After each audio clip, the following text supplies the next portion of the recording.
시청자 여러분 안녕하십니까. 지금부터 전학현의 안보정론을 시작하겠습니다.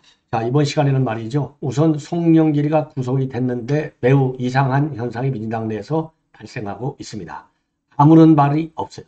뭐 잘 됐다는 말도 없고 잘 안 됐다는 말도 없고요. 다만 있는 것은 개딸들만 난리를 치고 있는 겁니다. 자, 그래서 왜 민주당이 이렇게 입을 꽉 다물고 있는지 한번 여러분께 이제 분석을 해드리도록 하겠고요. 그 다음에는요, 고민정의가 오늘 지금 현재 국회 과방위에서 난장판을 쳤어요. 이미 1차적으로 말씀을 드린 바 있는데 박민 사장하고 그러니까 이 KBS의 주진우 라이브가 이게 어떻게 해서 이 프로그램이 없어졌느냐 그거를 이 KBS 고위 간부한테 묻는 과정에서 난장판이 벌어진 겁니다. 그래서 이번에는요 그 영상을 입수했습니다. 영상을 직접 보시면 상당히 참 놀랄 정도로 이 고민정의가 참 제대로 된 의원인가 할 정도로 이 묻는 자세가 굉장히 고압적입니다. 갑질하는 것이죠. 요 현장을 여러분께서 보실 필요가 있고 그 다음에는 이미 여러 차례 보도가 됐지만 이경 그러니까 이제 지금까지 민주당이 이 부대변인을 했는데요. 캠프 때는 대변인까지 했어요. 그러니까 이재명의 최측근 여성 대변이라는 점에서도 우리가 한번 짚어볼 필요가 있다. 그래서 교통사고가 났는데 이게 이제 최근에 법원으로부터 500만 원의 벌금을 부여받았어요. 근데 이 자리에서 이제 뭐가 문제냐? 아니 뭐 교통사고 나면 이 벌금을 내야 되겠죠. 낼 일이 있으면. 그런데 거짓말을 해서 지금 탄로가 났는데요. 지금 친명 유튜브 채널에 나와서 또 해명을 하고 나섰는데 제가 보기에는요. 이거 한번 거짓말한 이 DNA는 없어지지가 않아요. 그래서 이 친명 유튜브 채널에 나와서 거짓말로 쫙 해명한 것이 아니냐라는 의혹을 갖는 것이 굉장히 합리적인 추론이 아닌가 싶은데 자 이게 벌금을 물었잖아요. 그러니까 내년 공천에서 날아갈 확률이 굉장히 큰 거 아니겠습니까? 자, 그래서 법원에 대해다가 이제 항소심도 제기했고, 그리고 이제 여론몰이를 하는 겁니다. 나는 억울하게 당했다. 예. 그래서 내년에 공천을 받을 수 있는 본래 이 카드를 살리고 싶어서 이런 왜곡된, 잘못된 또 다른 가짜뉴스를 가지고 여론전에 나선 것이 아닌가. 이런 생각이 듭니다. 자, 그 다음에는요. 지금 신동욱 앵커, 뭐 TV조선의 신동욱 앵커 이제 칸파스타인데 내년 출마를 거의 결정한 것 같습니다. 자, 그리고요, 임세령 씨하고 이제 이재명, 뭐 이제 헤어졌지만은, 이재용 딸하고요, 이원주라고 돼 있는데, 임세령 씨가 이제 태국 식당에서 식당을 하는, 이 식당에서 이제 식사하는 모습이 인스타에 나와서요. 아무래도 이제 유명인사다 보니까 우리 국내 언론을 도배하고 있네요. 간략하게 짚어보도록 하겠습니다. 자, 그러면요, 이 송영길과 관련해서 말씀을 드리기 전에 지금 뭐 도화 언론에서 또 이것도 대서특필되고 있어요. 아, 이것도 제가 자료화면을 하나 보여드리는 것이 뭐 제일 편하지 않을까 하는 생각이 드는데, 자, 이건 나중에 제가 보여드리도록 하겠고요.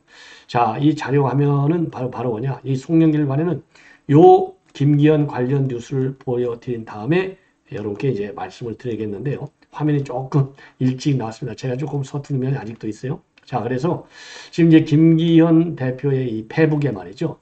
이제 이걸 또 뭐 이 사진인가요? 프로필 사진에 이제 웃는 얼굴이 나와 있고 여기에 이제 여기에 뭐가 되어 있느냐? 지금 보시는 대로 국민의힘 퇴사 2023년 12월 당 대표 요렇게 지금 올라와 있어요. 국민의힘 퇴사. 그래서 이게 지금 논란을 야기하고 있습니다. 이 퇴사라는 이력이 이제 추가된 건데 이거는 결국 뭐냐? 그러면 국민의힘을 갖다가 탈당했다는 것이냐? 이런 이제 추측이 나오기 시작했습니다. 그래서 김기현 씨에서는 즉각적으로 언론 공지를 통해서 오늘 이 페북에 표시된 문구는 당 대표 사퇴에 따른 이력 수정 과정에서 페북 측에 의해서 자동으로 게시된 글이다. 당적에는 아무런 변동이 없으니 착오길 바란다. 이렇게 이제 수정 공지문을 언론에 냈습니다.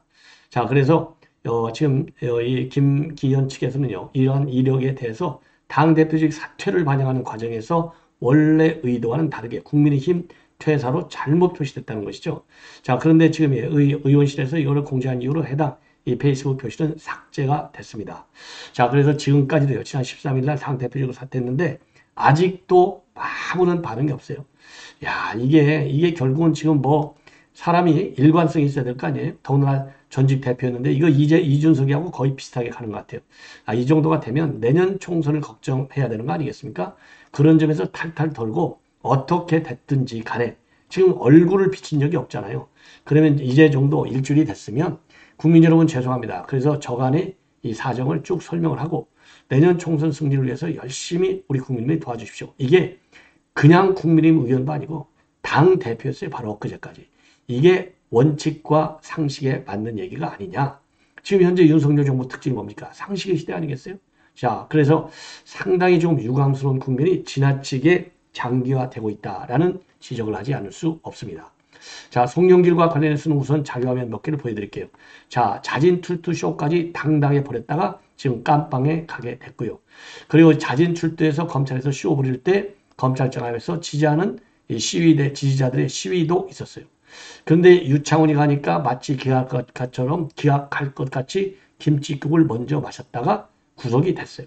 자, 그래서 이재명이 기각될 때는 대법원 짝감이라고 축켜세우다가 이번에 구속되니까는 탄핵시켜라, 시켜야 된다. 이렇게 개딸들이 일제히 나섰습니다. 자, 제가 왜 이 자료화면을 보이느냐? 그러니까 대법원 장갑에서 탄핵까지 갔잖아요. 이렇게 해서 지금 이 유창훈 판사가 다른 판결을 낸 거예요. 현직 대표에 대해서는 기각을, 전직 대표는 영장 발부를. 이러다 보니까 지금 이 두 잣대, 그러니까 정반대의 결론을 내렸잖아요. 이것이 송영길 이 구속을 두고 민주당으로부터 입장을 내지 못하게 하는. 자, 유창훈 판사가 잘했다고 할까요? 그때는 뭐 아주 신뢰성 있는 재판을 잘했다. 믿을 만한 판사다. 이렇게까지 지켜 세웠잖아요. 제대로 된 판결을 내렸다. 근데 그때는 그렇게 칭찬해놓고 지금 이 개딸들 같이 이제 비판 쪽으로 돌아갈 수 있느냐. 이거는 공당이기에는 도저히 할 수 없는 짓이 아니겠습니까? 그러니까 지금 이제 공식적으로는요, 무언의 입장이 없는 것이 입장이에요. 그럼 뭐라고 얘기하고 있느냐? 송영길이는요, 그냥 탈당한 사람이야.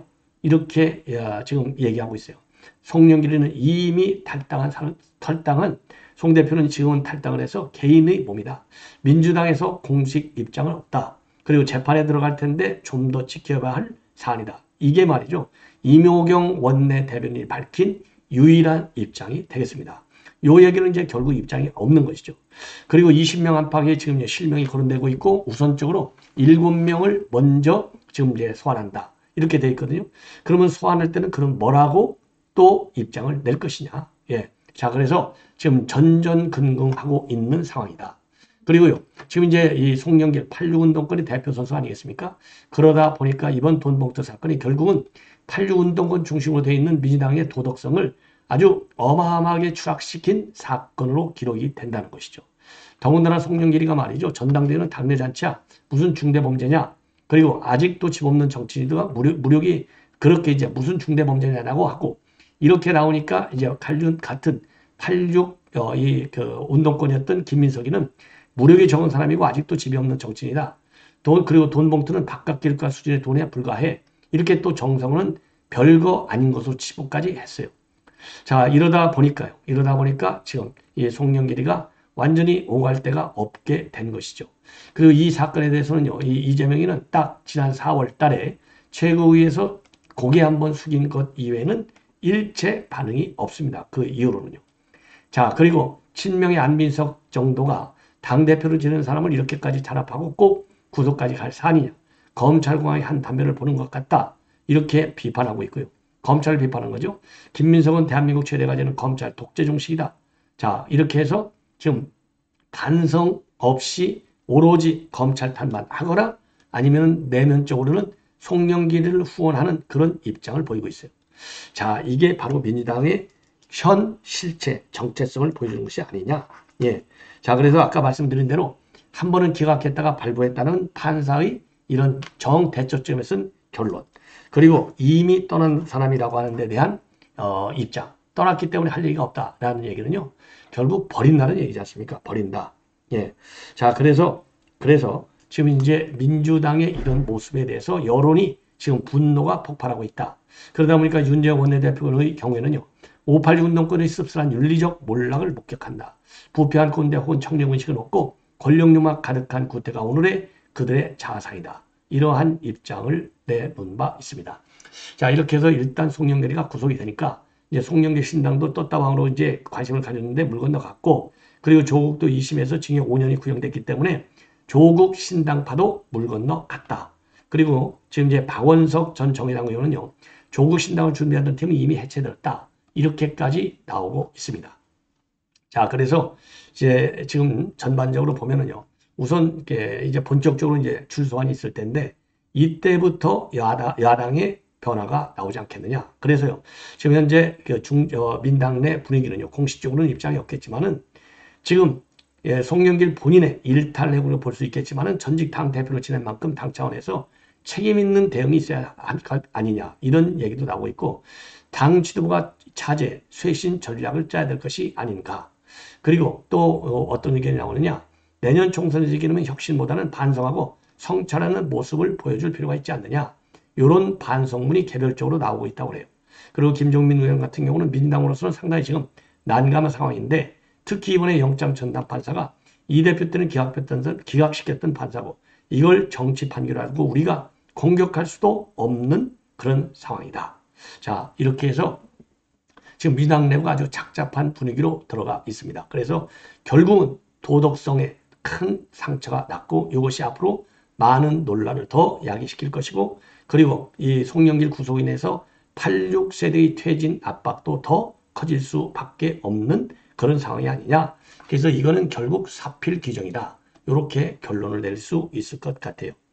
자, 이번에는 말이죠. 이번에는 이제 신동욱 앵커. 신동욱 앵커야 뭐 제가 여러분께 얼굴 이거 보여드리지 않아도 뭐 워낙 유명하신 분이니까. 그래서 신동욱 앵커가요, 본래 TV조선하고 6년 계약을 하고 갔다고 합니다. 자, 6년 계약을 하고 갔는데 금년 말이 이제 끝난다는 거예요. 그래서 신동욱 앵커가요, 이제 정년이 얼마 남지도 않았고, 그래서 본인이 걸어온 길을 돌아보고 정리해야 할 시점이 다 됐다. 이런 입장을 내놓고 있다고 합니다. 그래서 2017년도 말, 2017년도 연말에 SBS TV조선으로 이직한 지 6년 만에 이제 다시 이제 TV조선을 떠나는. 그래서 지금 정치권에서는요, 내년 4월에 이 고향이 경북 상주라고 합니다. 그래서 경북 상주 출마가 유력하다. 이렇게 전망을 하고 있고, 본인은 아직까지 현재 최종적으로 결정된 것은 없다라고 하고 있지만은, 제가 보기에도요, 뭐 이 앵커 언론인들이 정계에 많이 투신하지 않습니까? 그리고 지금 이제 이러다 보니까 이 정치권에서는 이거 그럼 TV조선 보도의 신뢰성에 문제가 있는 거 아니냐, 이렇게 비판하고 있다는데, 저는 그 말에는 동의하지 않아요. 아니, 모든 방송이 자기네 방송사의 기조가 있는 것이지, 물론 앵커 중요하죠. 아니, TV조선 하면 누가 보더라도 보수의 아주 대표적인 방송 중에 종편 중에 하나지 않습니까? 이걸 가지고 이 앵커가 정치권으로 떠난다고 해서 마치 이 국민의힘 방송에만 올인한 것처럼 폄하하려고 하는, 비판하려고 하는 이런 시각에 대해서는 저는 절대 동의하지 않는다는 말씀을 드립니다. 자, 이번에는요, 고민정 어쨌든 폐지가 됐는데 거기에 관련한 편성회의를 하셨냐고요. 그다음에 박민 사장하고 산하부장단을 했습니다. 그래서 이 영상을 직접 하셨습니까? 보시면은 제가 말씀을 드린 이름을 못 말하면 어떤 문제점이 있는지 얘기하십시오. 여러분께서 충분히 지적할 수 있지 않나. 예, 죄송하게 잠깐만요, 사장님. 묻지 않았습니다. 누구 하셨습니까? 아니 그 구체적인 건 답변하지 마. 누구 아니 그 구체적인 건 답변하지 마. 누구 아니 그 구체적인 건 답변하지 마. 누구 예전에 그 고대영 사장이 나와가지고 저런 식으로 답변하지 마 이런 식으로 해가지고 문제가 된 적 있는 거 기억하시죠? 사장님 뭐 하시는 겁니까 지금? 아니 잠깐만, 편성의 이거 동의 멈춰주십시오. 멈춰주세요. 이거는 해결해 주십시오. 사장이 지금 국회의원이 묻는 질문에 대해서 답변을 하지 말라고 지시를 내리다니요? 이게 아니, 말이 그 됩니까? 답변 자체가 방송국과 편성 규약의 위반일 수 있습니다. 네. 아니 이게 말이 되냐고요. 저분이 지금 위원장입니까? 과방위? 편성 책임자 관련 책임자들이 결정을 하는 겁니다. 근데 그걸 누가 했냐, 왜 했냐 이런 걸 국회에서 계속 물으시고 외부에서 계속 물어서 답하게 된다면 해당 담당자들이 어떻게 동일성을 유지하고 할 수 있겠습니까? 그래서 이 부분은 지금 박민 사장 답변을 말 하는 것이 멈추시고요. 저로서는 제가 질의 적절하지 들어갈게요. 않다고 멈추십시오. 봅니다. 예. 자, 이렇게 해서 오늘 고민정의가 말이죠, 과방의 분위기를 상당히 격한 충돌의 국면으로 몰아간 그 현 장면이 되겠습니다. 자, 이번에는요, 이경 얘기를 좀 하겠는데요. 이경은 지금 현재 상근 부대변인인데 이제 어제 사퇴를 했어요. 대정을 출마를 지금 대전에 유성을 출마를 지금 굳히고 있는 상황인데 보복운전에서도 문제가 돼가지고 이제 500만 원의 유죄를 받았지만은 거짓말까지 해서 지금 파장을 야기하고 있습니다. 자, 그래서 여러분들 이제 그 상황을 여러분께서 이제 보시면은 자세히 아실 수 있겠는데 이경희가 말이죠. 이 차량 2번이나 이렇게 출구를 막는 지금 보복 운전을 했어요. 2번이나. 자, 그래서 이경희의 차량은 니로인데 이쪽 하나 소형 차량인데 그래서 이 피해 차량이 2번이나 돼가지고 경적을 울리고 이 라이트를 통해서 주의를 줬는데도 불구하고 아주 급하게 꺾어서 2번이나 그래서 이제 사고 위험이 있었다. 그래서 경찰이 수사를 받았어요. 근데 문제는 뭐냐? 이 자료화면에서 보실 수 있듯이 이 사고는요. 2021년도 11월 12일 날 발생을 했는데 이 나흘 뒤에 경찰하고 통화를 하게 됩니다. 혼자 운행하는 차량이었다. 내가 운전했다. 이렇게 얘기를 했어요. 그리고 나서 2달 뒤에 경찰에 출석을 해갖고는 뭐라고 했느냐. 내가 운전한 게 아니고 대리운전기사가 운전한 거예요. 이렇게 주장을 했는데 블랙박스도 기록이 나와 있지 않고 기사 연락처도 없고 불렀다고 하는 객관적 정황과 근거가 하나도 없어요. 그래서 이건 특수 협박 혐의다. 왜냐하면 특수 협박 있잖아요. 차량을 2번씩이나 이렇게 보복 압박을 했으니까. 그래서 벌금 500만 원 어마어마하게 큰 벌금을 내게 됐습니다. 자, 그러다 보니까 이게 지금 이제 이 사람의 지금 이제 거짓말이 지금 이제 도마 위에 올라갔는데요. 제가 보기에는 이거 또다시 도마 위에 올라가는 것이 아니냐. 그래서 왜 그러냐면요. 지금 이제 이렇게 해서 이제 문제가 되고 자칫하면 이제 물 건너가지 않습니까? 내년 출마가. 그러니까 이제 이거를 갖다가 이제 또 여론전을 지금 펴고 있는 것 같아요. 그래서 오늘 말이죠. 이경희가 어디에 출연했느냐? 친명 성향의 유튜브 채널인 새날에 출연했어요. 새날. 그러니까 이 친명 유튜브인 새날이 김어준의 뉴스공장하고 비슷한 역할을 하고 있는 거예요. 지금 빅스피커 역할을 해주고 있어요. 친명 세력들. 자, 그래서 직접 운전한 게 아니라 대리운전했다고 한 것은 이게 사실이다. 근데 왜 기사 같은 게 기억이 잘 안 나냐? 여성이다 보니까 누군가가 대리기사를 불러주면 그냥 타고 간다 이거예요.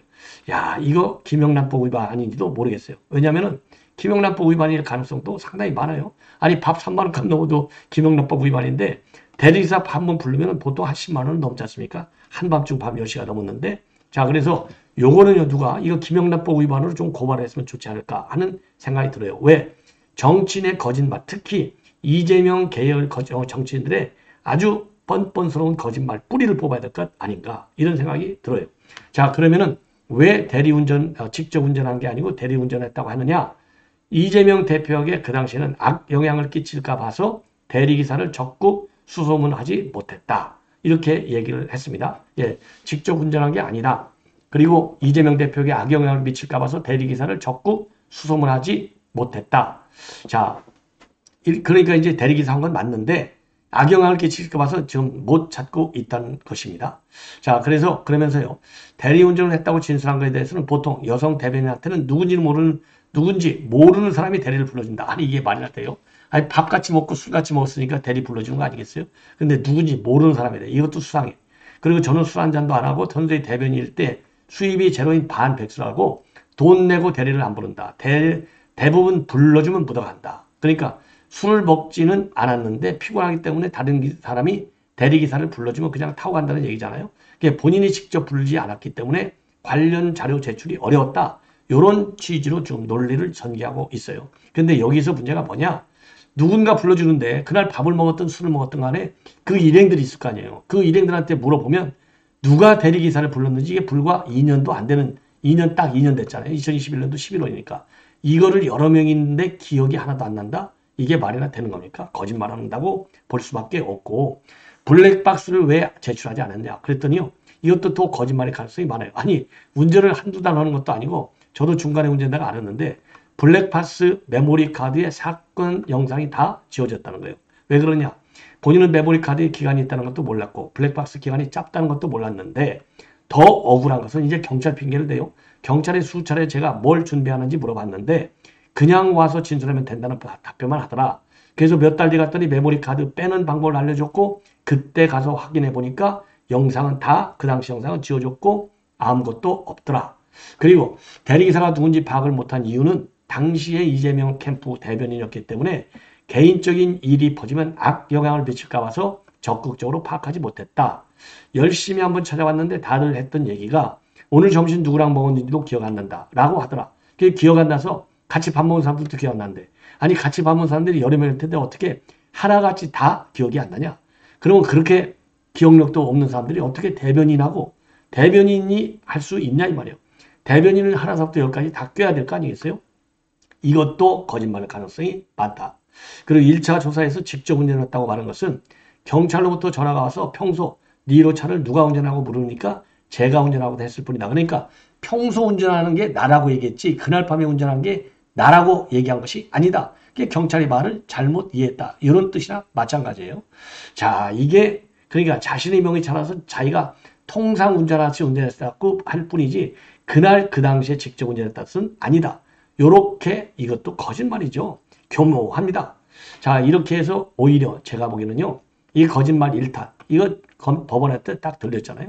법원에서도 아니 이게 운전업이 전업인 사람들이 말이지 잘못하면 면허 정지 처분을 받을 수 있는데도 불구하고 이렇게 보복 운전을 해? 이런 주장 받아들일 수 없다. 요렇게 지금 법원에서는 보고 유죄를 때렸습니다. 자, 그래서 지금 이제 이게 억울하다. 그래서 지금 항소 조치를 했는데 억울한 게 말이죠. 억울한 게 이경희가 억울한 게 아니라 우리 국민들이 이런 가짜 거짓말 해명을 듣는 것 자체가 굉장히 억울하고 분노를 준다. 이렇게 판단이 됩니다. 자, 이번에는요, 이 마지막으로 임세령 씨, 뭐 워낙 유명한 사람이니까 알겠죠. 자, 여기 이제 보시면 이게 이제 태국 식당에서 왜냐하면 태국에 지금 왼쪽이 이제 그 블랙핑크 멤버예요. 태국 출신.